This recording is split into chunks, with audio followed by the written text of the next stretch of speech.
1944. The world was on fire. Europe was drowning under the weight of war, its cities reduced to rubble, its people shattered by years of conflict. In the east, soldiers marched across scarred fields of mud and blood, where hunger was as constant as the sound of distant artillery. For Hungarian troops, dragged into the chaos under Germany's shadow, captivity was a fate feared almost as much as death itself. They had heard whispers of Soviet camps, endless forests of snow, backbreaking labor, and starvation so sharp it hollowed men into ghosts. To fall into enemy hands was to gamble with life itself. But then, something unexpected happened. When Hungarian prisoners found themselves captured by American forces, they braced for misery. Instead, what they encountered felt like another world. Behind barbed wire, they expected cruelty. But what they found was order, warmth, and most of all, humanity. Instead of the gnawing hunger of the Eastern Front, there were steaming trays of food. Instead of the whip of a guard's boot, there were rules that spoke of dignity. To men who had marched through ashes, these camps seemed like a slice of heaven. A strange paradise in the heart of a country they once considered an enemy. And so the story begins, not of war's destruction, but of unexpected mercy, and how Hungarian prisoners, torn from Europe's chaos, discovered comfort in the unlikeliest of places, the prisoner of war camps of the United States. Under the burning sun of Europe's final years of war, Hungarian soldiers carried with them a single expectation about captivity: suffering. The stories were endless, carried on the breath of returning comrades, whispered in the trenches, or painted in the eyes of men who had escaped enemy hands. German camps were strict and punishing, where rations dwindled to nothing but watery soup. Soviet captivity was feared even more. The very thought of it sent a chill deeper than the coldest winter wind. Men spoke of endless snow, endless labor, endless hunger. A place where men became shadows of themselves, stripped of humanity, forced to claw through each day just to survive another night. It was no wonder, then, that when Hungarian troops, battered and exhausted, were captured by American forces, their minds braced for the worst. They expected the boots, the snarling dogs, the whip of a rifle butt against their backs. They expected pain, humiliation, starvation, and despair.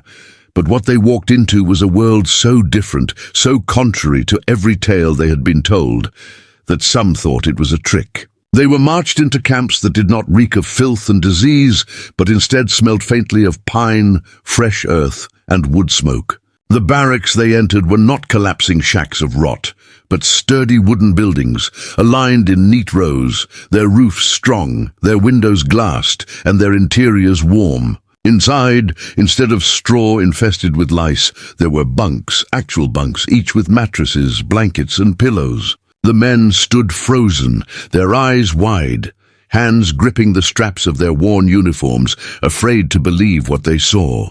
Could it be real?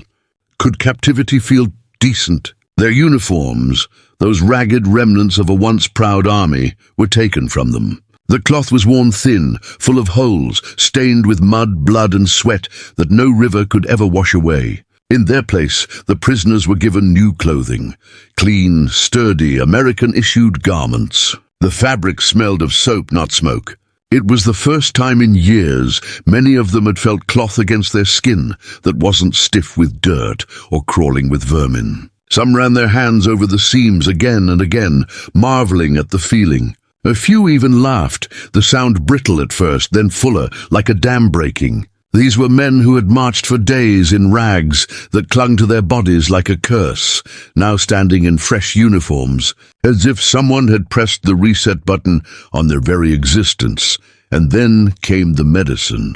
Many of these Hungarian soldiers were not just weary, but sick, wounds left untreated, lungs scarred by weeks of cold and damp, skin infected by cuts and burns.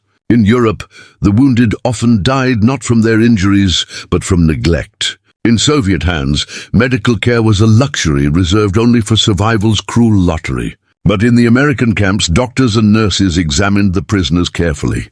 Bandages were changed, fevers treated, wounds stitched with clean needles. Quinine, penicillin, and sulfur drugs, names that sounded like miracles, were used without hesitation. One Hungarian, weak with fever, remembered staring at the white-coated figure bending over him and whispering in disbelief, "They are healing me, not killing me." For the first time in years, his body was treated not as expendable flesh, but as something worth saving. The transformation was not only physical, it was deeply psychological. A man who expects suffering learns to shrink himself, to prepare for pain, to harden his heart against the lash of cruelty. But when kindness came instead, it broke them in ways unexpected. Some wept openly when handed blankets. Others clutched their clean clothing as if it were treasure. For many, captivity in America was the first moment since the war began that they felt the smallest fragment of human dignity restored. Even the guards seemed unreal. They were firm, yes. There were rules, there were boundaries, but the cruelty that men expected never came. American soldiers patrolled with rifles, yet their eyes did not burn with hatred. Their voices carried authority but not venom. Orders were clear, discipline strict, but behind it all was a strange absence of malice. Prisoners were addressed as men, not animals. For soldiers conditioned to expect humiliation, this respect was unsettling, almost unbelievable. Some even thought it was a trick, that at any moment the mask would slip and the true cruelty would show itself. But it didn't. Day after day, the treatment remained steady, consistent, humane. Slowly, the fear gave way to relief. The barracks themselves became sanctuaries. Each was divided into sections, lined with rows of bunks. At night, the prisoners could lie on actual mattresses, beneath blankets thick enough to hold back the cold. They could sleep without shivering, without worrying about rats gnawing at their boots or lice crawling across their skin.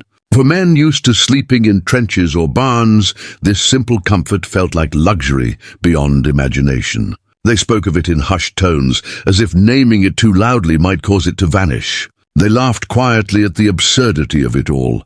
Captives lying in cleaner beds than they had known as free soldiers. Cleanliness was another revelation.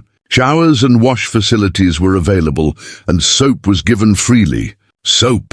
In Europe, soap had been as rare as gold. Men who had grown used to the stench of war, the reek of sweat, grime, and death, found themselves washing away years of filth in hot water. They emerged from the showers almost unrecognizable, their hair slicked back, their skin pink and steaming. They ran their fingers across their clean faces, astonished at the simple act of feeling human again. Some even joked, "Now we are gentlemen once more." But beneath the laughter was something deeper, the quiet rebirth of men who had nearly forgotten what it meant to be alive. There was still barbed wire, still guards, still the undeniable truth of captivity. Yet what lay within those fences felt like another world. Here men were not reduced to shadows of themselves. They were not starved, beaten, or broken. They were given structure, order, and, most importantly, dignity. Each day they awoke to the surreal realization that captivity had not destroyed them, but in a strange way had saved them. It is no wonder, then, that Hungarian prisoners remembered these moments as extraordinary. For them, captivity in America did not mean the slow death of body and spirit. It meant survival, renewal, and the astonishing possibility of dignity even in defeat. And it began with the simplest of things: a clean uniform, a sturdy bunk, and the healing hand of a doctor who saw them not as enemies, but as men. Hunger is the sharpest enemy of all wars. It gnaws at the body with quiet cruelty, weakens the spirit, and turns strong men into fragile shadows of themselves. By the time Hungarian soldiers found themselves in American captivity, most had already known the face of hunger far too well. On the Eastern Front, meals were a mockery of sustenance. Black bread so hard it broke teeth, watery soup with floating scraps of cabbage, coffee made from roasted barley if one was lucky. Soldiers learned to treasure crumbs, to scrape the bottom of cooking pots with trembling fingers, to chew slowly in order to trick the stomach into believing there was more. The idea of eating to satisfaction, of feeling truly full, had become a memory so distant, it seemed like something from childhood. It was in this state, half-starved, wary, expecting deprivation, that Hungarian prisoners walked into American camps and discovered a miracle. Food was not just provided, it was abundant. Meals arrived on trays, steaming and generous, filled with meats, vegetables, potatoes, bread, milk, butter, and yes, coffee. Real coffee. The men stood in line, clutching their metal trays, eyes darting from one dish to another, almost too afraid to believe it. Could this be for them? For prisoners? Many assumed it was a cruel joke, that this bounty would vanish after the first day. But it did not. Day after day, meals were served in the same steady rhythm, as though it were the most natural thing in the world. The shock was overwhelming. Men who had grown used to counting every crumb now sat at long wooden tables, filling their mouths with food that was warm, flavorful, and plentiful. Some ate too quickly, shoveling food down as if it might be snatched away at any moment. Others ate slowly, savoring every bite, tears welling in their eyes at the simple act of chewing fresh bread. For the first time in years, hunger loosened its iron grip. Prisoners leaned back after meals, their stomachs heavy and content, feeling the unfamiliar weight of satisfaction pressing against their ribs. Many whispered to one another in disbelief, "I'm eating better here as a prisoner than I did as a free soldier." Bread was perhaps the greatest symbol of this transformation.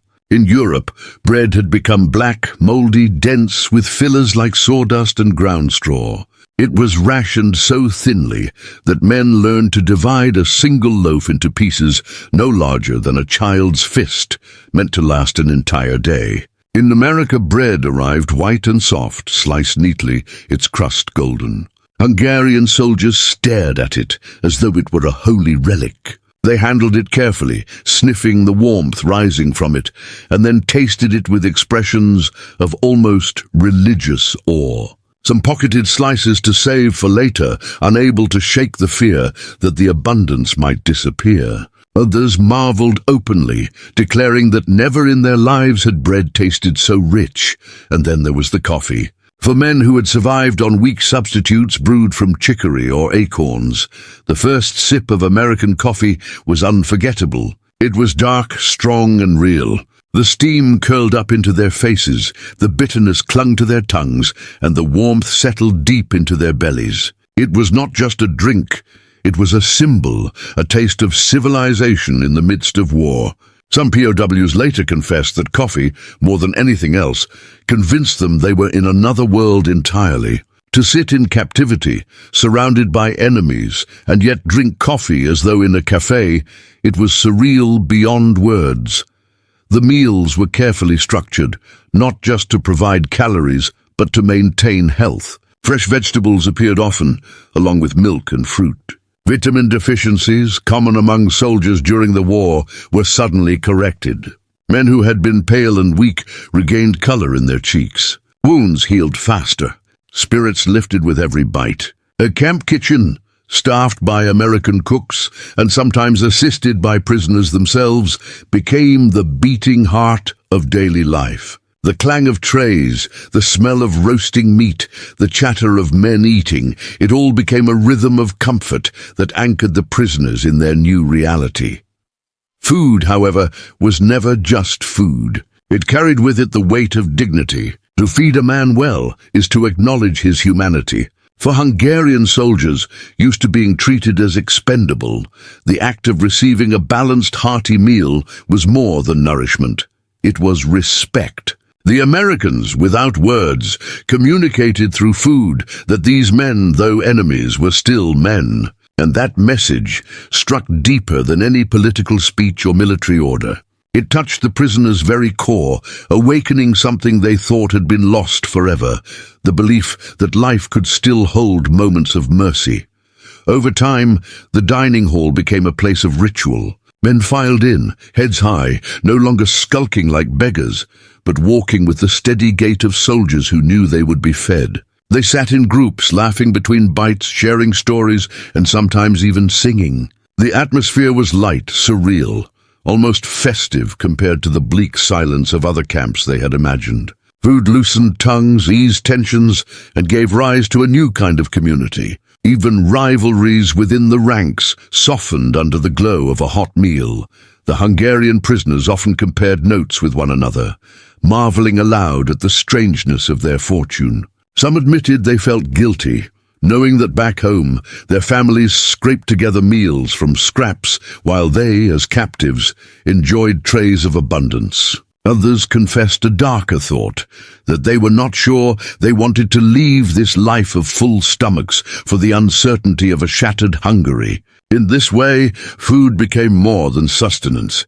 It became a source of conflicting emotions, gratitude mixed with longing, joy intertwined with sorrow, and yet, above all, it was the presence of plenty that lingered in their memories.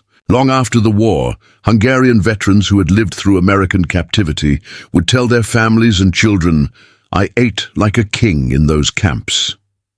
They remembered the smell of bread baking, the sight of vegetables simmering in pots, the clatter of trays on long tables. They remembered the feeling of rising from a meal not hungry, not weak, but full, content, and alive. To them, the dining hall was not just a place of feeding. It was a temple of survival, a sanctuary of dignity, a place where men, once starved by war, were restored by mercy.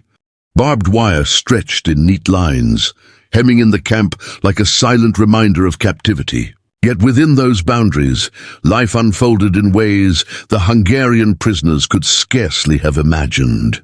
In their minds, a prisoner of war camp had always meant chains, beatings, and unending toil. But what they discovered in America was something far more disorienting: freedom inside confinement. It was paradoxical, unsettling, and strangely uplifting. For the first time in years, many of these men had space not just to survive, but to live. The camp yards became playgrounds for the body and the mind. Soccer balls appeared. Actual leather soccer balls, not the rags tied together that soldiers had been forced to kick across muddy trenches back in Europe. When the men gathered to play, laughter filled the air. Boots thudded against the earth, the ball shot across the field, and cheers erupted from both players and spectators. For a few precious hours, war evaporated. They were not prisoners, not soldiers, not enemies. They were simply men chasing a ball, shouting, grinning, and losing themselves in the rhythm of a game that reminded them of childhood. Soccer fields became more than recreation. They were theaters of freedom, where men who had seen too much of death rediscovered the joy of life.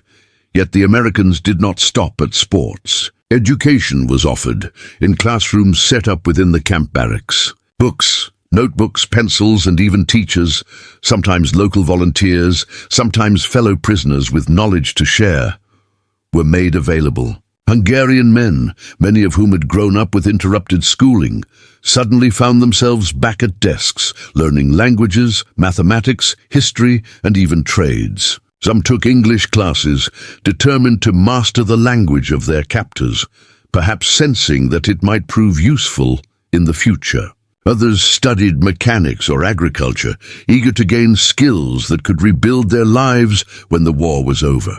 The barracks-turned classrooms echoed, not with commands and gunfire, but with the scratch of pencils, the murmur of voices, the turning of pages.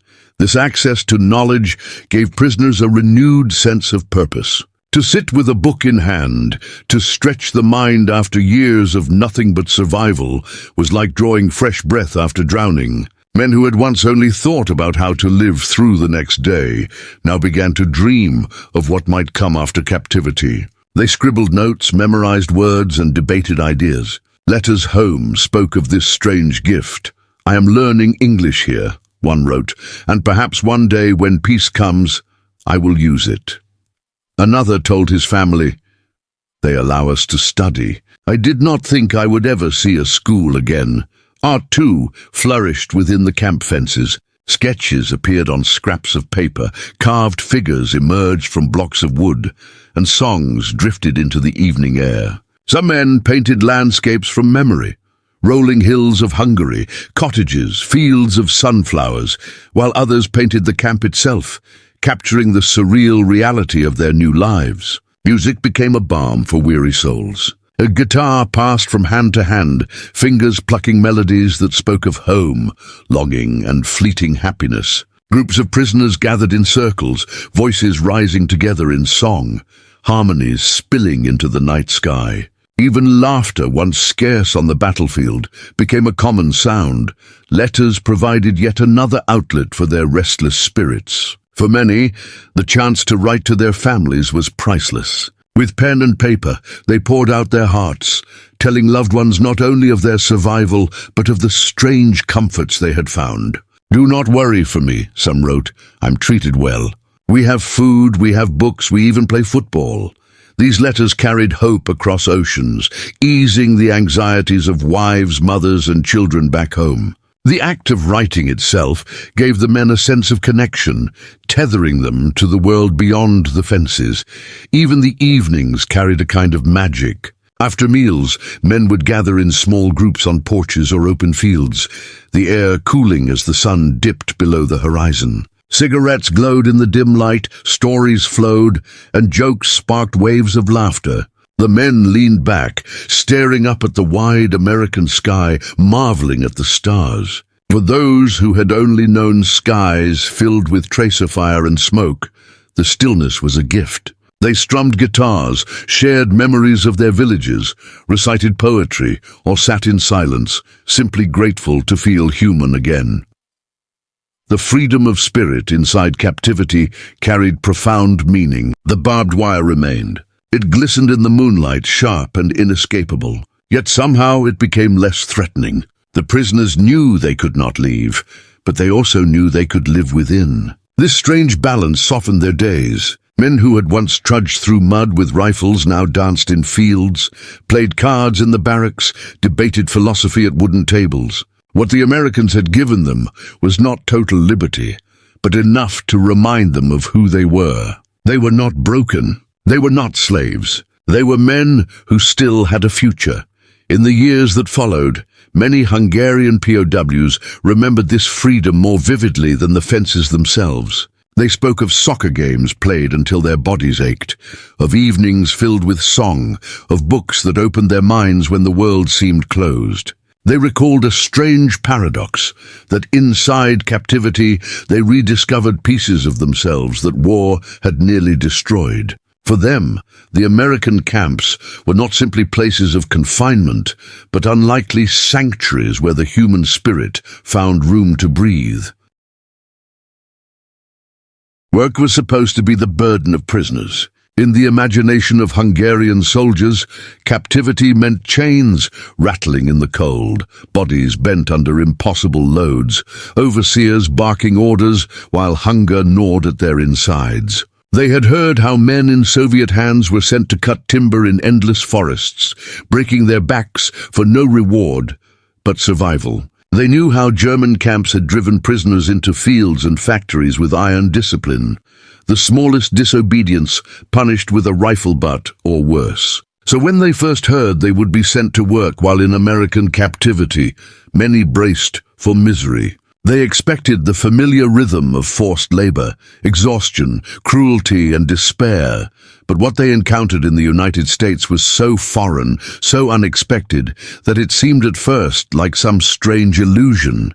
The prisoners were indeed taken out to work, but there were no chains, no snarling dogs, no shouts of abuse. Instead, they found themselves stepping into American farms, fields, and even small factories where the war effort demanded labor.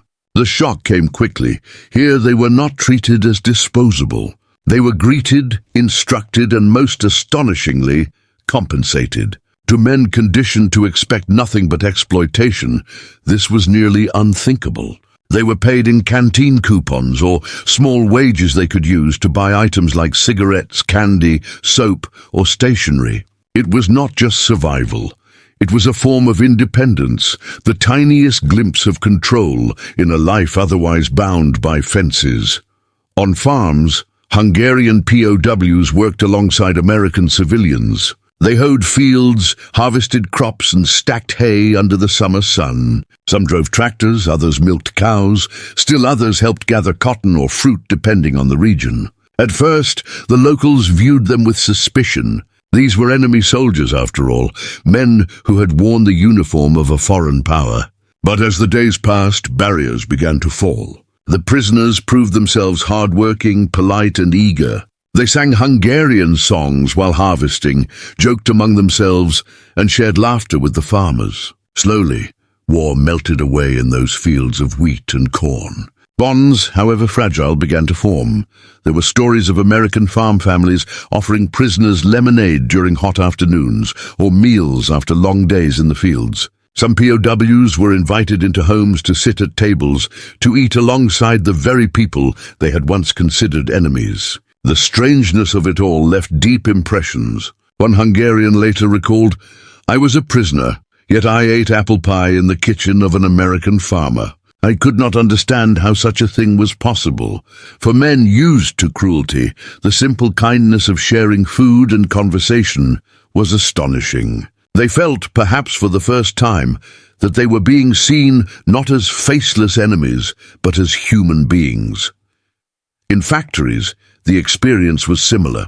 POWs helped with tasks that freed American workers for the front lines. They assembled equipment, loaded supplies, and performed labor that was essential yet not brutalizing. Once again, they were treated with decency. Supervisors gave orders firmly but fairly.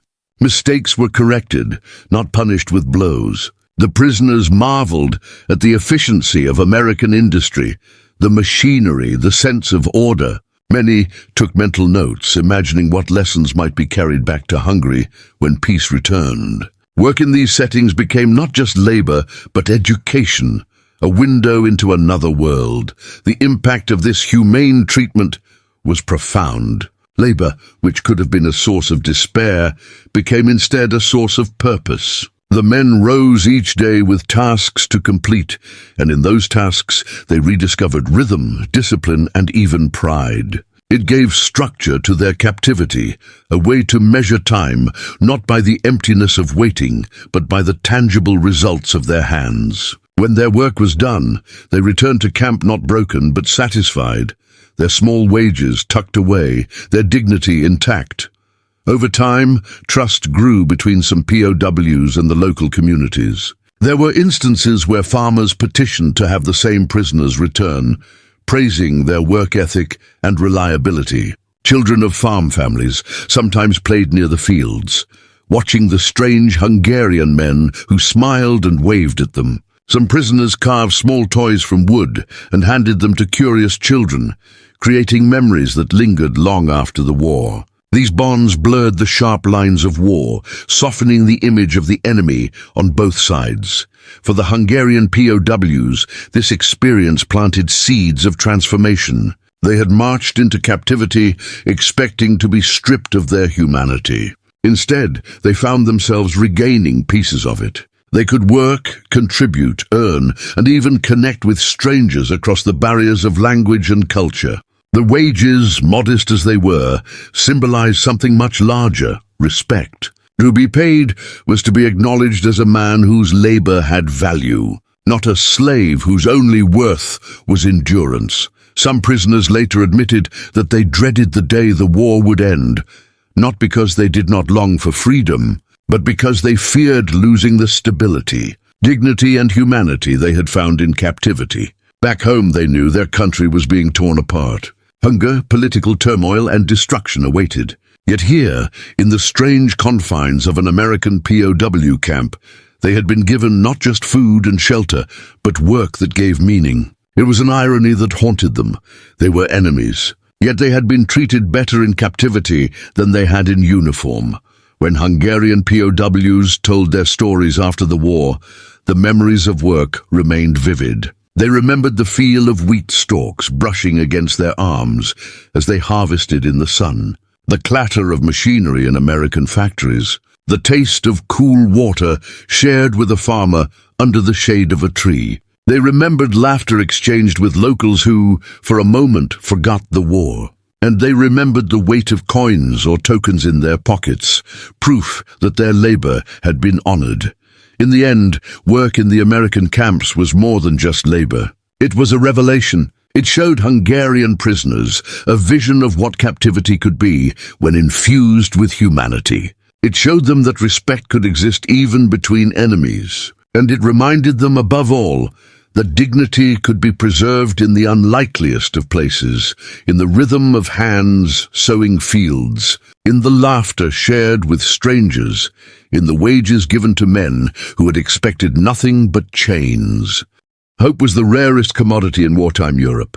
It had been rationed more strictly than bread, more fleeting than warmth, more fragile than life itself. For Hungarian soldiers torn from their homeland, the war had reduced their existence to survival from one hour to the next. They had watched villages burn, families scatter, and entire cities swallowed by fire. They knew that each letter from home might carry news of death, that every sunrise might be their last. By the time they were captured and brought to American camps, hope seemed like a relic, a luxury they could no longer afford. And yet, within the barbed wire of those camps, something unexpected began to stir inside them, a cautious, trembling belief that life could still hold meaning, that a future might still be possible. The first glimmers of hope came in the form of stability. For years, Hungarian soldiers had lived in chaos, their days dictated by the uncertainty of war. In captivity, however, there was order. The camp ran on a rhythm: wake, eat, work, rest, study, play, sleep. It was simple, predictable, and profoundly comforting. Each day that passed without starvation, without beatings, without death, chipped away at the thick wall of despair they had built around themselves. They began to realize that survival was not only possible, but almost certain. The fear that had haunted their every waking moment slowly receded, replaced by a strange calmness. That calmness gave space for hope to grow. Letters from home became lifelines. When mail arrived, the entire camp seemed to hold its breath. Prisoners crowded around, eyes wide, hands trembling, waiting to hear their names called. For those lucky enough to receive a letter, the paper was sacred. They read each word slowly, again and again, as though the ink itself carried warmth from across the ocean. A letter that began, "We are alive," was enough to bring tears to a hardened soldier's face. These fragments of connection tethered them to Hungary, reminding them that beyond the fences and the war, there were still families waiting, still lives worth returning to. And for those who could not read or write, comrades stepped in, reading letters aloud or helping craft responses. The act of writing became an act of hope itself, each word a declaration that they still believed in tomorrow. Faith, too, played its part. Many of the camps had chapels or designated spaces for worship. Prisoners gathered there, kneeling in silence, their hands clasped, their heads bowed beneath the weight of longing. Hymns rose softly through the air, voices mingling in fragile harmony. For men who had seen too much blood and cruelty, faith became a refuge, a way to imagine light beyond the darkness. The chapels often overflowed, not because every man was devout, but because the ritual itself carried meaning. To pray was to resist despair. To kneel was to admit vulnerability, and at the same time, to find strength. Some prisoners later confessed that these quiet moments of prayer were among the most powerful memories of their captivity. Not because they erased suffering, but because they reminded the men that they were not entirely lost. The American sunset itself became a symbol of possibility. Each evening, as the sky blazed with orange, pink, and violet, prisoners gathered near the fences to watch. The barbed wire cut across the horizon, a cruel reminder of their captivity, yet the beauty of the sky stretched far beyond it. To watch the sun dip into the earth was to feel for a moment unchained. They thought of Hungary, of the sunsets they had seen over the Carpathian hills, of the ones they longed to see again when they returned. The sunsets became promises, whispered by the earth itself, that no night lasted forever. As days turned into months, the hope that had first been tentative began to solidify. Some prisoners started to plan their futures. They spoke of the trades they had learned in camp, of the English words they could now speak, of the families they hoped to rebuild. They imagined returning to Hungary with new skills, with new perspectives, perhaps even with a new vision of what life could be. Others, however, dreamed beyond Hungary. They had tasted America in the small mercies of the camp, the food, the freedom, the fairness. To them, America seemed less like an enemy and more like a strange land of opportunity. They whispered of staying, of returning one day, not as prisoners, but as immigrants. That thought was daring, even dangerous, but it glimmered nonetheless. For many, the hope was bittersweet. They knew that Hungary itself was not spared the ravages of war. They feared what awaited them: ruins, hunger, and the iron grip of Soviet influence. Yet even so, the strength of hope lay not in certainty, but in possibility. The American camps had shown them that life could be more than survival, that dignity could exist even in captivity. This knowledge gave them courage to imagine more, even when the future was unclear. What surprised many prisoners most was how captivity reshaped their image of their enemy. They had entered the camps expecting cruelty and humiliation. Instead, they were treated with fairness, even kindness. Guards enforced rules, but did not strip them of dignity. Work was demanding, but not degrading. Food was plentiful, recreation was offered, and education was encouraged. This contradiction planted deep seeds of reflection. Some men admitted that the Americans had shown them more humanity than they had often received from their own allies. Others confessed that they could no longer think of America as simply the enemy. Instead, it became a symbol of another way of life, a land where even prisoners could taste mercy. This transformation mattered deeply. Hope was not just about personal survival. It was about vision. When Hungarian POWs left the camps, they carried with them not just memories of food, work, or recreation, but of dignity restored. That dignity became the foundation of their hope. They could return home not as broken men, but as men who had seen proof that humanity could exist even in war's darkest shadows. For some, that hope became the cornerstone of rebuilding families. For others, it was the spark that inspired them to begin new lives abroad. And for all, it became a memory that burned brightly against the grim backdrop of war.